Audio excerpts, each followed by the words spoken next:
স্বাগতম আপনাকে। সব রকমের আপডেট এবং লেটেস্ট নিউজ পেতে অবশ্যই চ্যানেলটিতে সাবস্ক্রাইব করুন। ধন্যবাদ। ধর্ষকদের জন্য মোনাজাত করে সেই ইমামের যা হলো।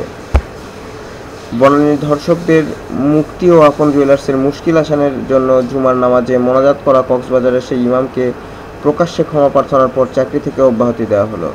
শনিবার এশার নামাজের পর কক্সবাজারে বাইতুস শরফ মসজিদের ইমাম রিদওয়ানুল হককে মসজিদ কমিটির জরুরি সভায় তাকে অব্যাহতি দেওয়া হয়।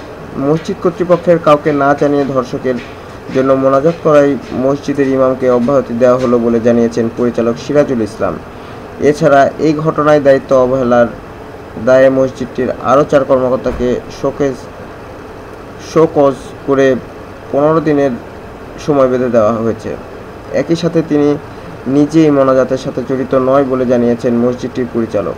ইমাম রিদওয়ানুল হক ভুল স্বীকার করে বলেন, জনৈক ব্যক্তি তথ্য বিভ্রাট করে আকস্মিকভাবে ওই বিষয়ে মোনাজাত করার জন্য বলেন।